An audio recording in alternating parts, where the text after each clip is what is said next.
Hello and welcome to the Monroe Method Clancast. I'm Jason Monroe. This is episode 111. Well, hello there. What do I need to tell you? So, I'm a little bit late in recording this episode. I will backdate it to Friday the 27th, is it? Fuck. I've got stories to tell you. I had a terrible Christmas. So, on the run up to Christmas, we were recording all the podcast episodes. Everything was going great. The group was completely under control. We had all the festive content scheduled. Everything was brilliant. So brilliant. And then on Saturday, Sunday, the 14th, 15th of December, my youngest, Kerr, fell very ill. So Saturday night into Sunday morning, woke up through the night, started coughing, temperature, fever, delirious a bit actually. Couldn't tell if he was dreaming or what he was talking about, but he was running a fever. And that was him. So that was him all the way through Sunday, Monday, Tuesday, Wednesday. Horrendously ill. And as expected, because I'm sleeping in beside him and cuddling in and trying to help him get to sleep and just make sure he's fine through the night. He was better by Thursday, went skipping back into school, very excited about catching the last day and a half of school, seeing his friends, getting caught up in the school excitement. And the day he goes back to school, I'm horrendously ill for I woke up through the night on the 19th. Friday the 20th was meant to be a half day of work. I could not get out of my bed. It was awful. The most ill I can remember being since I was 12 or 13 years old when I had the flu. Was not pleasant. Do not recommend. And do you know what the funny thing is, right? Because of what I do for a job and because I work with so many people and I talk with so many people from all over the UK and Ireland, I see it happening. And this must be what it's like to be a GP. So if you're a GP sitting in your doctor's surgery and you see these waves of things coming in and it's like, yes, this is what's going about, and you just see it doing the rounds.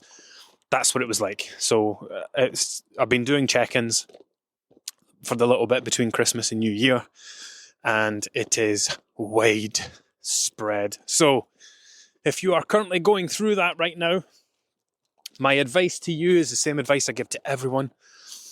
When you're ill, it's like there's two things you can do when you're ill, right?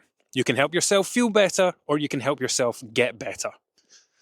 That's the two choices. Now, yes, ordering a takeaway might make you feel better. Smashing some chocolate might make you feel better.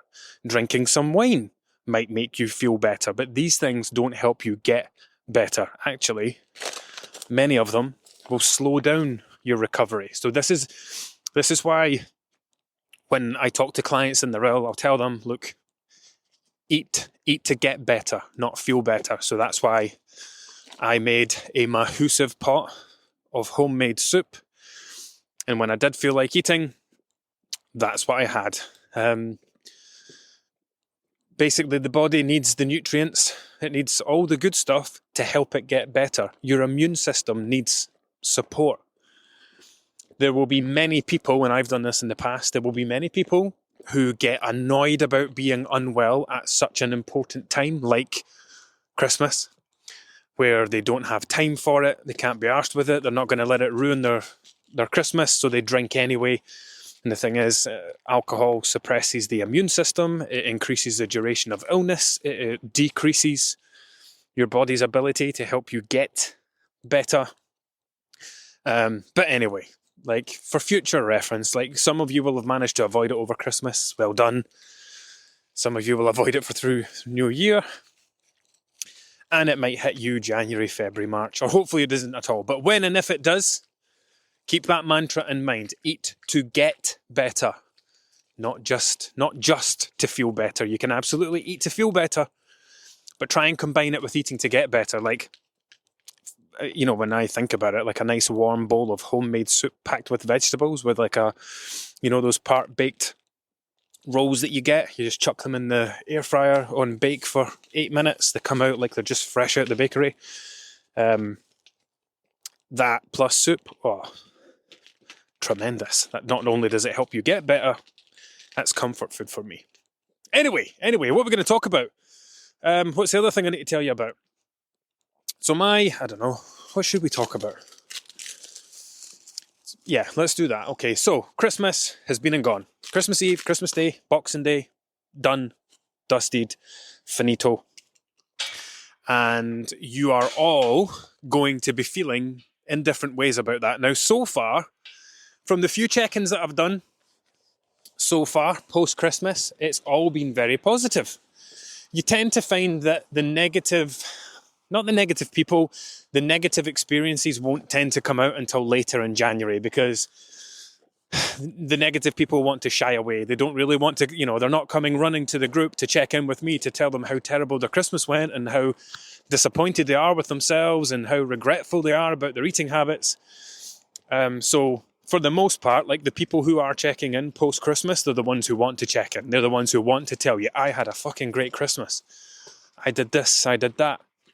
I completely kept my goals in mind. I acted like the future version of me, and I feel wonderful for it. And that's great. But once we get into the first and second week of January, that's when more people, like when life's going to get back to normal for a lot of people, kids go back to school, people go back to work, annual leave's over, blah, blah, blah. That's when people will kind of face the music, shall we say. And they'll come and check in and say, look, I know we did all this wonderful work before Christmas. I know I said I was going to do this and I said I was going to do that.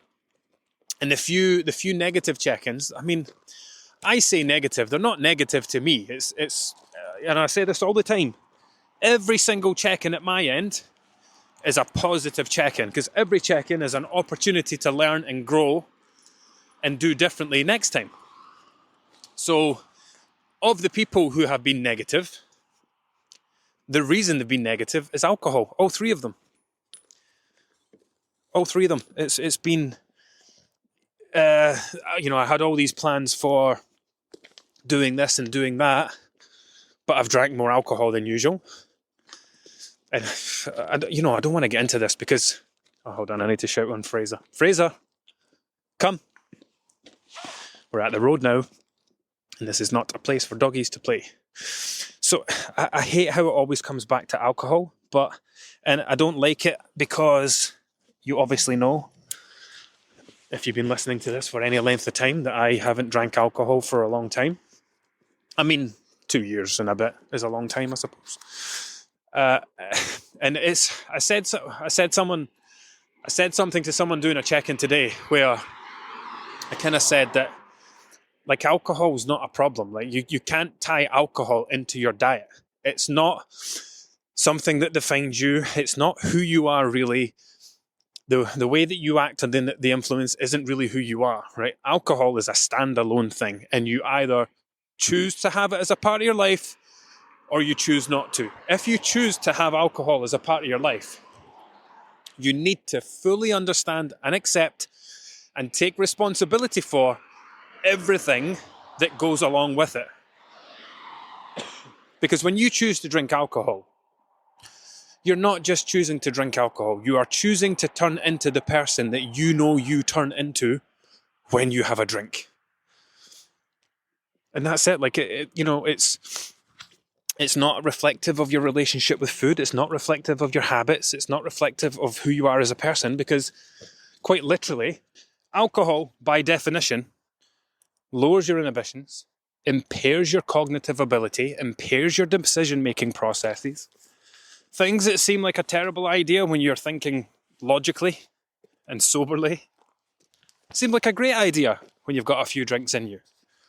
So, something, I don't know, I guess this is what this episode's going to be about.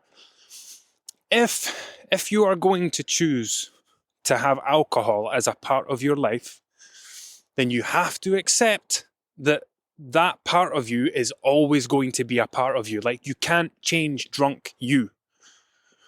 I'm not going to say that it's impossible, because I'm sure as people mature or maybe reach different stages in life, maybe they change when they're drunk. I didn't. That's part of the reason I had to stop drinking alcohol. Part of the reason I chose to stop drinking alcohol, because I still turned into that 21-year-old version of me who did not know when enough was enough, who did not want to go home, who kept looking for the next place to go, who didn't want to go to bed. I've been like that since I was 19. I'm 39 now. I stopped drinking alcohol when I was 37. And I was like that all the way through to 37 years old. And that's just I mean, there was some nights that didn't go that way, and that's fine. Those gave you that little glimmer of hope that, oh, maybe it's different now. And then you would just go right back to having a day where it's 6 o'clock in the morning, you're still sitting in someone's kitchen talking absolute nonsense to their dog. Anyway, come on, doggies. I've came out a walk in the dark without my bloody head torch. And the moon is the tiniest crescent, which is not ideal. But anyway, yeah, if alcohol has been a problem this Christmas, right? And I'm thinking specifically of a client that I had inside the group who was doing fantastic on the run up to Christmas. She had all these plans for tracking and whatnot, but then alcohol came into the picture. One of the things that she said was that she was ready for the celebrations to be over. Now, this is very much like, you know, when people go on holiday, and I don't see this anymore because I don't use Facebook, but I remember people would go on holiday and they would get to the last couple of days of their holiday. They know that they've been eating and drinking to absolute excess. They know they've gained weight. And they would post some kind of Facebook status, and it would be something like, oh my God, or last day today, can't wait to get home and eating all the vegetables, or my body's craving all the fruit and veg. And you're like, you're in fucking Spain. Like, when you come home to the UK and you eat fruit and veg, the vast majority of it's going to come from the fucking country that you're in. People go on holiday and talk like vegetables don't exist in that country. Oh my God, I can't wait to get home and get back to eating this. That's what that's like. So this person said that they were ready for the celebrations to be over. Imagine wishing time away, right? And this, I mean, Joe, it comes back to what I just said. Like, people tend to have a default setting when it comes to alcohol. They don't tend to approach it in many different ways. Like, yes, there are absolute outliers who have the ability to have one drink and that's it, or 2 drinks and that's it. Like, there are people who genuinely say, I'm going for a couple of drinks, and will have a couple of drinks and that's it. And then there's a vast majority of people that say, I'm only going to have a couple, and a couple turns into 13 gin and tonics. But I think for the vast majority of people, they tend to have a default setting when it comes to alcohol. So if I just take myself back again, like when I was 19, 20, 21, me and my best mate going out of the town, every night out started the same. We would go up the town. He drove, I didn't. We'd go up the town. We'd go to the clothes shop. We'd buy a new t-shirt for that night, because that's what you did. Probably back then, a G-Star t-shirt or a Diesel t-shirt. And then you would head back, or we'd go get home, get changed. No, we'd go to the shop. We'd get a bottle of vodka, 70cl bottle of vodka, a bottle of blackcurrant squash or diluting juice, wherever you're from, whatever you call it, and a few litres of lemonade. And we would drink these big, massive wine goblet, gin goblet glass things. 2 of us had a glasses that we'd use at his house. And we would have 2 or 3 of them. The taxi would be booked for 7:30. You'd get dropped off at the cash line to lift more money. You go round to Witherspoons, where you would start on the vodka Red Bulls and the Jägermeisters. And then the night would just develop after that. And every night went the same. It was just like you got into a routine with alcohol. And I often think that our routines with alcohol don't change as we age. To me, this is certainly my experience, and the experience from like many people I speak to who drink alcohol regularly. Like I've got friends who hardly drink anymore, but when they, like, you know, before it might have been every weekend. Now it's like once in a blue moon at a family event. But when they do, they just switch right back into that person they were when they were younger. So maybe the frequency scales back a bit as we have responsibilities and kids, etc. But from my experience and the experiences of like all the people around me, friends, family, etc., people tend to have a default setting that they switch into. It's like we grow up and mature, but who we are under the influence, it like stunts your maturity, I think. Once you get that drink in you, that's when you think this is a great idea and that's a great idea and blah, blah, blah. So the whole fucking point of that long-winded thing there was, just because you are doing things under the influence, that does not mean... It doesn't define your journey. So the person that I'm talking about in the group, I said to her today that, like, I read through her check-in. She'd actually reached out for help during Christmas when she mentioned this stuff. Now she's done a proper check-in and I've read through it all. And she spoke about being anxious and she spoke about being overwhelmed and being off track and all this stuff. And I read through it and just said, look, the one and only thing that's happened here is that you have drank a lot of alcohol. Nothing about your eating habits has changed. Nothing about the mindset that you were developing has changed. Like if we keep it completely related to your diet and the amazing work you were doing before Christmas, the only change here has been alcohol. That's it. So nothing overwhelming's happened. You just chose to drink alcohol. Being under the influence of alcohol, both during and after, does not turn you into a highly capable human being. How easy is it to be overwhelmed with a hangover? How easy is it to be stressed with a hangover? Part of what a hangover is a severe impact on your mental health. If you have underlying anxiety, a hangover will amplify that by 20. So all these things that she had going on that were panicking, she was panicking about, worrying about, thinking she's going backwards and all this stuff, or weight fluctuations, blah, blah, blah. When I sit down and look at the check-in, and look at it objectively and logically, I can say to her, look, the one and only thing that's happened here is that you had a drink. You had a lot to drink, and this is the result. So, you don't need to change anything. You don't need to reinvent yourself. You've not gone backwards. You've not undone anything. Your habits are fine. Your mindset's still fine. You just drank more than usual, and that might be the case for you as well. But what it has done for her is, and she's signed up to work with me for the next 12 months, so she's, it's not like she can shy away and hide anyway. She's here for the long haul to work on these things. I'll still be working with her next Christmas, which I love, by the way.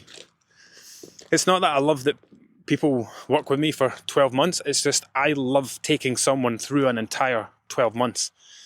Many people don't need to, but with the people who do, who have a lot of weight to lose or have a lot of things to figure out and work on, I love taking someone through an entire 12 months because everything that I gear will throw at you will happen within those 12 months. We'll go through summer holidays, we'll go through spring holidays, we'll go through weekends away, social gatherings, meals out. We're going to do another Christmas together. We're going to do, I think she joined after summer actually, but we're going to get a chance to do summer together. She's already had a trip to New York she lost weight while she was away. So I'm going to get to, and she's committed to work with me for the whole of 2025. So I'm going to get a chance to work with her for 12 months. And I love that. Because what it means is we're going to take, once we've spoke a bit more and done another check-in, we're going to talk more about the festive period. We're going to talk more about the things that she did, the things that she wished she hadn't done, the things that she wished she'd done differently. And we're going to bring that into 2025 so that when we get to next Christmas, I'll be working with a bunch of new people by that point, but I'll also be working with some older faces and we'll be able to say, right, last year, what did you learn last year? What do you wish you had done differently last year? If you could go back to last Christmas, what's 2 or 3 things that you wish you could change? I wish I had drank less. I wish I had taken to the car to that night out. I wish I hadn't hosted so much and let other people host. Whatever it is. Fine, it's Christmas 2025. Let's do it differently. The things that you did last time, don't do them this time. Let's learn from that one and improve for this one so that when we get to January again in 2026, you can look back and say, that went so much better because I learned last time that when I do this or if I drink too much, this is a knock-on effect. I don't like the knock-on effect. So I don't want that to happen again. Anyway, this has been a higgledy-piggledy episode. One more thing to tell you that I didn't tell you yet. I locked myself out the house on Christmas Day. We went to our in-laws on Christmas Day. We had planned to stay in the house in our jammies all day Christmas Day. My in-laws said they were going out to buy all this stuff for Christmas dinner. They invited us up. Couldn't say no, and I'm glad we didn't because it was good. But I jumped in the car to go down, to give the dogs their dinner, to let them out in the garden to do a wee. Did all that, spent a little time with them. And then I came out the front door. Now, I patted my pockets before I left the front door because my door basically locks itself the minute you shut it. I patted my pocket. I heard what I was positive were my keys. And I shut the door. I walked up to my car and my wing mirrors did not pop out, which they normally do when the keys get close. I pressed the button in the door handle and the car did not unlock. And I went, shit. The thing that I patted in my pocket was a bloody measuring tape. I had got out a Christmas cracker. My keys were inside. My wife's keys were inside. The people who had front door keys for our house have lost them. My father-in-law has a back door key, but the back door key was in the back door. There's also been loads of break-ins and stuff in our estate over the last 6 months. Lots of cars getting stolen. So we're always very vigorous with making sure absolutely everything is locked. So that was me fucked on Christmas Day. Watching YouTube videos, looking at the back door, trying to pop the key from the inside, from the outside, like knock the key out so we could unlock the back door. Gave up, called my dad. My dad came over and we managed to get in. I'm not going to tell you how, otherwise you'll come break into my house.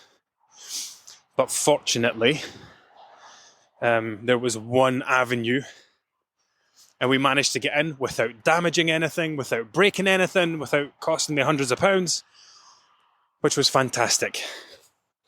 Climbed into said house and unlocked the doors and everything was fine on Christmas Day. So that was my little adventurous Christmas, right? It was all sunshine and rainbows up until the 14th, 15th of December. After that, it just went downhill from there. Super ill. All the way through to Christmas Eve. Perked up a little bit on Christmas Day until I locked the whole family out the house for a few hours. They were fine. They were at my in-laws. It was just me. My keys were in the house, so I couldn't drive the car. So I had to walk back up to my in-laws and then get my father-in-law's. Oh, anyway. I'm not going to say it's a Christmas to forget, but it's certainly not one to remember. Not one for the history books. It is what it is. Right, that's enough from me. I will see you in the new year. Until next time.